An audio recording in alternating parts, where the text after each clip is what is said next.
Personne ne veut aller en prison. Mais si tu es condamné à purger une peine, tu n'as pas vraiment le choix. Mais tout le monde n'y va pas de main morte. Qu'il s'agisse d'essayer de cacher leur visage avec de l'encre de stylo, de simuler leur propre mort ou de modifier chirurgicalement leur apparence, certains criminels font vraiment des pieds et des mains pour ne pas tomber sous le coup de la loi. Tu te demandes combien de ces criminels créatifs ont réussi à s'en sortir? Eh bien, tu es sur le point de le découvrir, car nous examinons les façons les plus hilarantes et les plus folles dont les gens ont essayé d'échapper à la loi.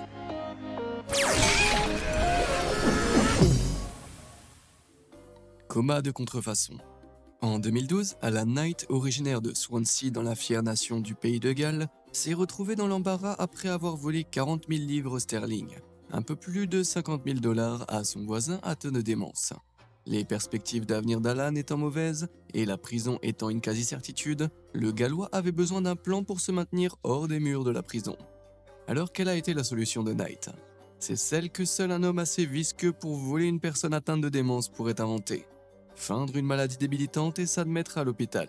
Knight a passé 10 semaines à l'hôpital en faisant semblant d'être dans le coma, ce qui signifie qu'il est resté allongé sans bouger ni ouvrir les yeux pendant plus de 2 mois.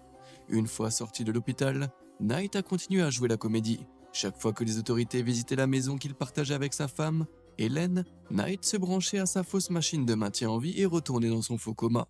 Bien sûr, les médecins et la police ont pu voir clair dans ce canular évident, n'est-ce pas? Eh bien, pas tout à fait.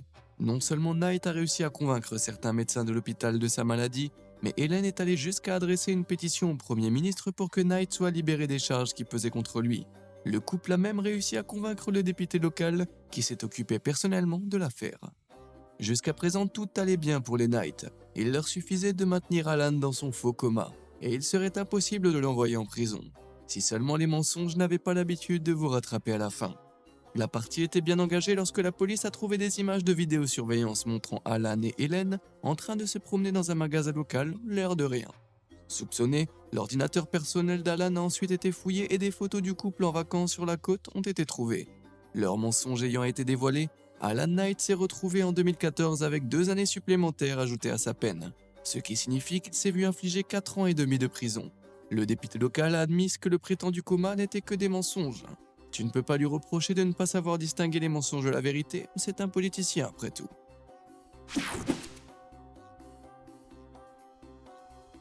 Maintenant à Des Moines dans l'Iowa. Où se trouve le Capitole de l'État de l'Iowa? Où se sont déroulées de nombreuses primaires présidentielles et où réside Kimberly Due. Arrêtée pour excès de vitesse en 2005, Kimberly Due a reçu une contravention de routine et la police a pensé que l'affaire en resterait là. Mais la procédure n'a pas été aussi simple. Pour éviter de payer la contravention, Due a prétendu qu'elle était morte dans un accident de voiture. Un choix de mort curieux compte tenu de l'excès de vitesse. Elle est même allée jusqu'à publier sa propre nécrologie dans le Des Moines Register en imitant la signature de sa mère. Si Kimberly avait pu rester sous les radars, son idée aurait peut-être pu fonctionner. Mais ce n'était pas le cas.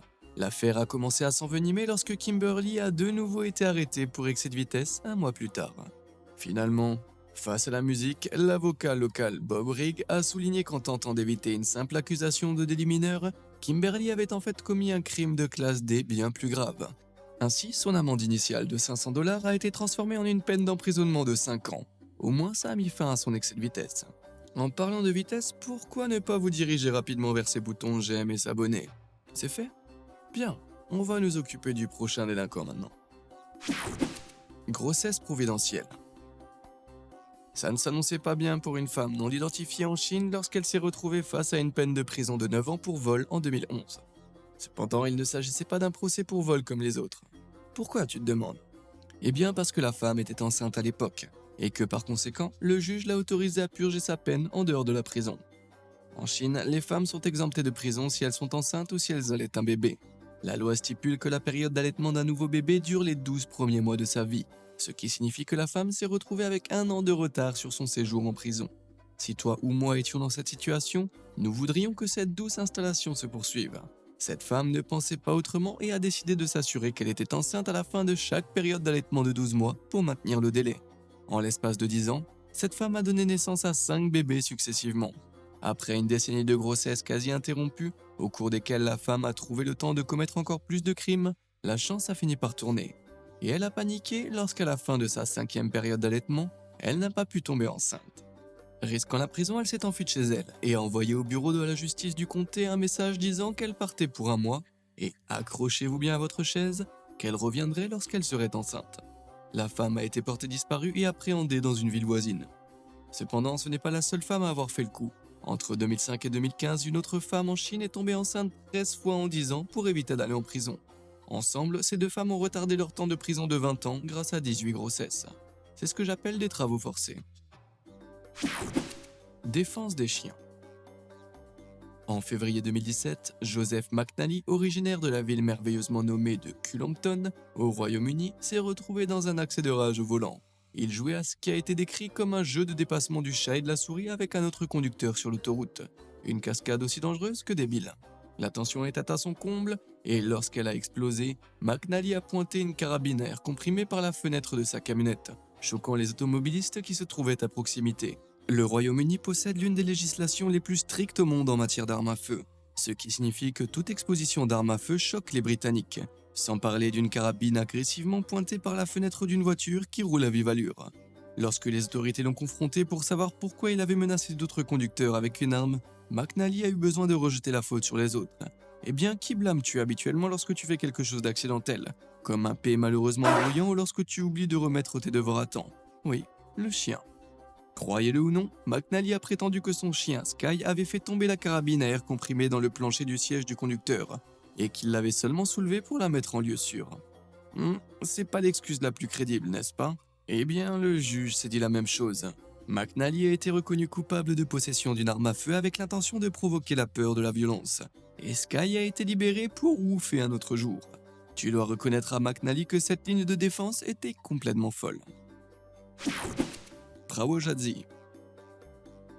En 2009, une chasse à l'homme a été lancée dans toute l'Irlande à la recherche de Prawojazdi, un délinquant en série qui commettait des délits routiers. Chaque fois que Prawojazdi était arrêté par la police, il donnait aux agents une adresse différente. C'est une tactique astucieuse qui lui a permis d'échapper à la justice à chaque fois et d'accumuler un grand nombre de délits et d'amendes. La question que se posent tous les policiers irlandais était de savoir où se trouvait Prawojazdi et comment il avait pu se soustraire à la loi pendant si longtemps. La réponse est restée un mystère jusqu'à ce que les détectives fassent une découverte choquante. Il s'est avéré que Prawojazdi n'était pas une vraie personne. En fait, Prawojazdi n'est que l'abréviation polonaise de permis de conduire, et n'est pas du tout le nom du conducteur. Au fil des années, la base de données de la police a créé Prawojazdi comme une personne avec plus de 50 identités différentes. Le mystère reste entier quant à la manière dont cela a pu se produire. Prawojazdi aurait pu être une seule personne? Le cerveau criminel et un chauffeur en série menaçant les routes tout en échappant aux conséquences. Peut-être que les Polonais vivant en Irlande ont chacun de leur côté trouvé une énorme faille dans le système de verbalisation de la police. Ou encore 50 policiers ont simplement regardé le permis de conduire du convenant et ont enregistré les mauvaises informations. Quoi qu'il en soit, c'est une bonne façon d'échapper à une contravention pour excès de vitesse. Alors, si tu vois un jour une voiture dévaler la rue, les pneus brûlants, le pot d'échappement déchaîné, il pourrait s'agir du guerrier de la route irlandais, Prawojazdi. Suspect silencieux. Quittons l'île d'Émeraude et retournons dans la nation rouge de Chine. En 2005, un homme qui n'a jamais été identifié que sous le nom de Monsieur Zeng s'est retrouvé dans un conflit locatif houleux avec l'oncle de sa femme, Monsieur Kao. Cette fois-ci, les tensions ont vraiment dégénéré. Avec Monsieur Kao, disons hors jeu, Zeng a anticipé l'arrivée imminente de la police et s'est dit qu'il n'avait pas d'autre choix que de s'enfuir. Il a adopté le nom de Wang Yu et a commencé à se faire passer pour un mendiant muet. Il avait peut-être d'autres options, mais il n'a jamais remis en question sa décision et a passé 12 ans à échapper à l'arrestation en vivant sous le nom de Wang Yu. Il a déménagé dans un petit village au nord de Hangzhou où il est devenu ouvrier du bâtiment, s'est remarié et a eu un enfant. N'oublie pas que Wang Yu était un mendiant muet, ce qui signifie, tu l'as deviné, que l'homme n'a pas dit un mot à qui que ce soit pendant sa cavale. Il aura fallu attendre 2017 pour que la vie de Wang Yu s'écroule tout autour de lui. Lorsque la police a mené une enquête sur les ménages, elle s'est mise à soupçonner l'absence de papier d'identité de Wang. Après avoir analysé des échantillons de son sang et de son ADN, ils ont découvert que cet homme prétendument muet était en fait Zeng, de l'affaire d'homicide non résolue en 2005. Mais c'est alors que quelque chose de vraiment bizarre s'est produit. Lorsque la police a demandé à l'homme pourquoi il avait choisi de ne pas parler pendant 12 ans, il a ouvert la bouche sur le silence. C'est vrai, parce qu'il n'avait pas utilisé ses cordes vocales depuis plus d'une décennie, elles avaient dépéri. Et maintenant, il était devenu vraiment muet. Je ne sais pas ce qu'il en est pour toi, mais cette escapade m'a presque laissé sans voix. Cheval martelé. Comme nous devrions tous le faire de temps en temps, Tracy Nadine Ellenberg de Caroline du Sud s'est amusée toute seule un week-end dans le comté de Pickens. Et par s'amuser, je veux dire qu'elle se livrait à une activité d'adulte. Non, pas celle-là. Celle qui implique des liquides, des bouteilles et de mauvaises décisions. Nous sommes sur la même longueur d'onde? Bien. Il n'y avait qu'une seule chose qui pouvait rendre le moment de plaisir de Tracy encore meilleur, c'était la présence de son petit ami, qui vivait de l'autre côté de la ville de Six Mile. T'inquiète pas, elle ne s'y est pas rendue en voiture, elle a roulé. C'est exact. Tracy a volé le cheval de son voisin et s'est rendue dans la rue principale de Six Mile. Le résultat a été chaotique. Alors que Tracy se balançait sauvagement d'un côté à l'autre, un piéton inquiet a fait un signe à un agent de la loi, qui a interpellé Tracy et lui a demandé ce qu'il se passait. C'est en effet une situation délicate dans laquelle tu peux te retrouver. Maintenant, si tu étais en état d'ébriété, juché sur un cheval kidnappé et encerclé par la police, que ferais-tu? Je suis sérieux. Réfléchis bien, je te donne quelques secondes. Ok, le temps est écoulé. Si tu as pensé à blâmer le cheval, tu as peut-être plus en commun avec Tracy que tu ne le soupçonnais. Surprise, Tracy a affirmé qu'elle n'était pas ivre, mais que c'était le cheval qui était bourré. Et voilà. Elle a reçu une contravention pour trouble de l'ordre public et prouvant qu'il existe encore des gens dotés d'un bon sens de l'humour, le propriétaire du cheval a décidé de ne pas porter plainte. Masque marqueur. Un vendredi soir de 2009, la police a reçu un appel indiquant que 2 hommes avaient tenté de s'introduire dans la maison d'un homme à Carroll, dans l'Iowa. Lorsque les policiers ont arrêté un véhicule correspondant à la description qu'ils avaient reçue, ils ont rencontré Matthew Allen McNally et Joely Miller, qui portaient tous deux un déguisement très inhabituel. N'ayant pas les masques de ski ou les bas qui masquent généralement l'apparence d'un voleur, McNally et Miller avaient fabriqué des déguisements de fortune en couvrant leur visage de marqueurs permanents. Le résultat était risible, voire incroyable. Le chef de la police lui-même a déclaré qu'il n'avait jamais rien vu de tel, qualifiant la cascade d'étrangement bizarre et à la fois hilarante. Double ennui. En 2009, les jumeaux Satis et Sabarish Raj ont été accusés par les autorités du crime très grave de trafic international. Or, Satis et Sabarish venaient de Malaisie, qui possède certaines des lois les plus strictes au monde en matière de trafic et de contrebande. Et je plaisante pas. Si tu es impliqué dans des affaires louches comme celle-ci et que le gouvernement malaisien l'apprend, il n'est pas rare que tu te retrouves face à la corde du bourreau. Cependant, dans le cas de Satis et Sabarish, ce n'était pas si simple. Bien qu'ils aient tous deux été arrêtés, un seul des jumeaux était responsable du crime, et la police ne pouvait pas les différencier. Les frères et sœurs identiques ont également un ADN identique, de sorte que même les preuves d'ADN recueillies sur les lieux n'ont pas aidé à déterminer qui était qui. Les autorités avaient arrêté les 2 jumeaux dans l'espoir que l'un d'eux avouerait lors de l'interrogatoire musclé. Mais les jumeaux ont compris ce qu'il se passait et ont décidé de continuer la ruse. Bien que le juge soit convaincu que l'un des deux était coupable du crime, il ne put pas se permettre d'envoyer le mauvais à la potence. En refusant de s'identifier, Satis et Sabarish ont été acquittés. Je suppose que ces jumeaux espiègles prouvent que le fait d'avoir un frère ou une sœur identique peut vraiment être utile. Briseur de loi lunaire. Le cas suivant dans notre recueil est Monsieur Thomas Stroop, du canton de Sheffield dans l'Ohio. En 2011, Stroop, âgé de 11 ans, était ivre et se battait avec des vacanciers au camping de Timber Ridge. Dans sa stupeur, Stroop avait donné un coup de pied dans la cage d'un chien, ce qui avait conduit un citoyen inquiet à contacter les autorités. Lorsque les adjoints sont arrivés sur les lieux, ils ont trouvé Stroop évanoui à l'intérieur d'une remorque remplie de couteaux, d'épées et d'autres armes tranchantes. Cela suffirait à effrayer n'importe qui, mais la situation était sur le point de prendre une tournure surnaturelle. Lorsque Stroop a été réveillé, il a grogné contre les adjoints et a parlé avec ce qui a été décrit comme un accent russe épais. S'excusant pour son comportement ce soir-là, Stroop a affirmé qu'il avait visité l'Allemagne l'année précédente et qu'il avait été griffé par un loup. Depuis, il prétendait se transformer en loup-garou vicieux et indiscipliné à l'apparition de la pleine lune, ce qui expliquait son comportement violent ce soir-là. Le croirais-tu ? L'excuse de Stroop serait une excellente intrigue pour un film d'horreur, mais comme tu peux l'imaginer, les adjoints n'y ont pas cru. Leur raison ? Les loups-garous n'existent pas. Stroop a été arrêté, et je suis sûr que la police a bien ri à ses dépens. C'est ce qu'ils auraient fait jusqu'à ce qu'ils regardent dans son passeport, où ils ont découvert la confirmation que Stroop avait en fait visité l'Allemagne l'année précédente. Bon, ne tirons pas de conclusions hâtives, mais disons que des choses plus étranges se sont produites. Le fantôme gangster.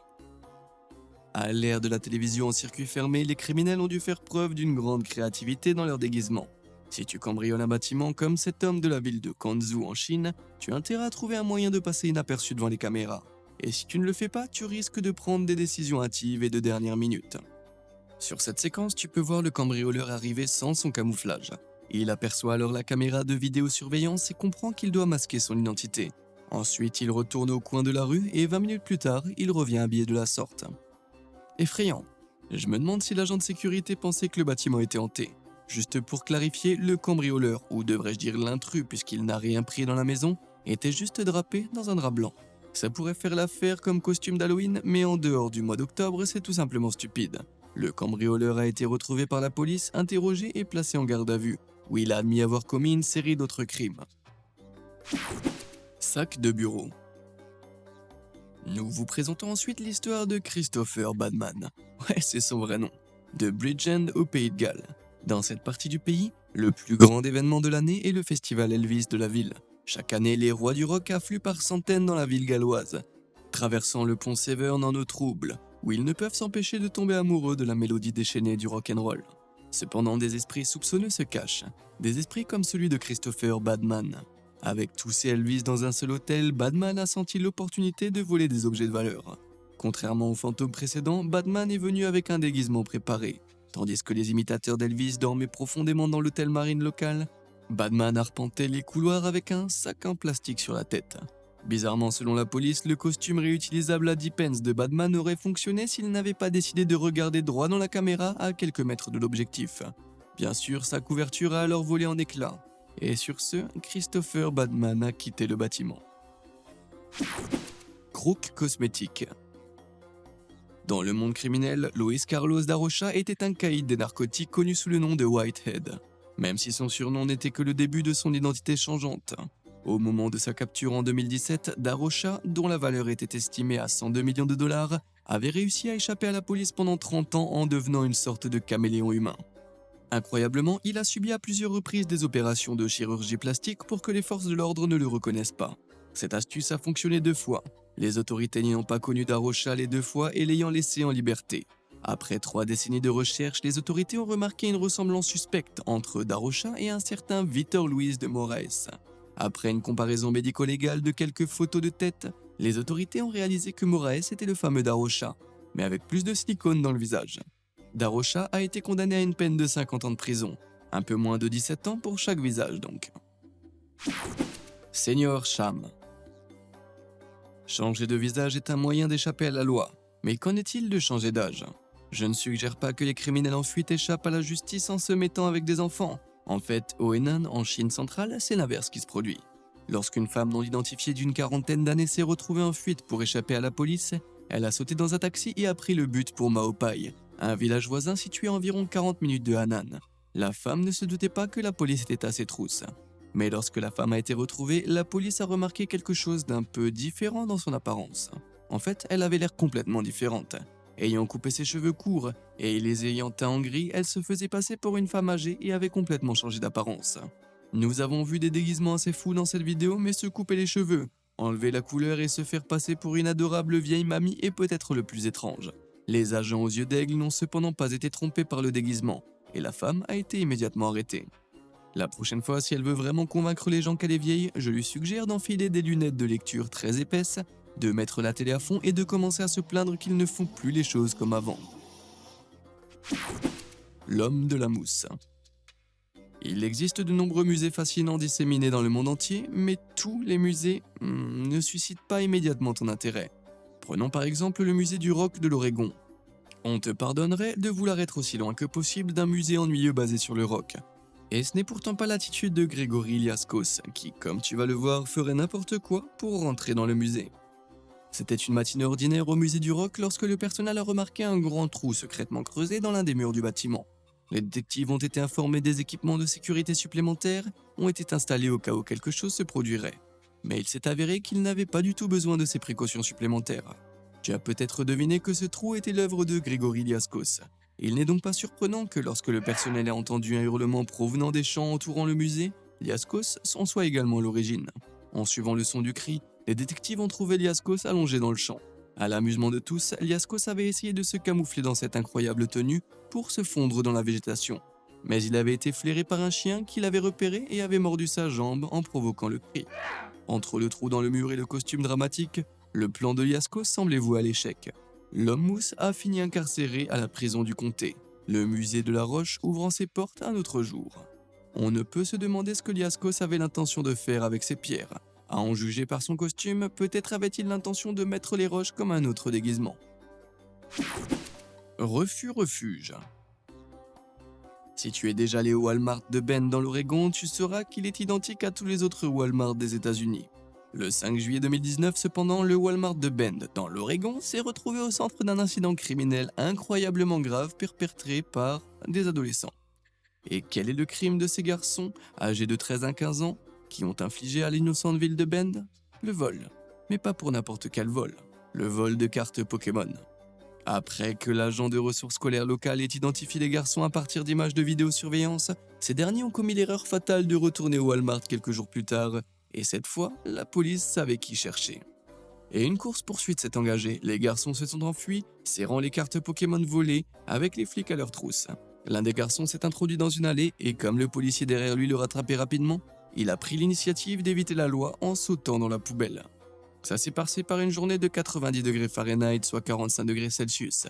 Il fait donc très chaud, et ça sentait très mauvais à l'intérieur de cette poubelle.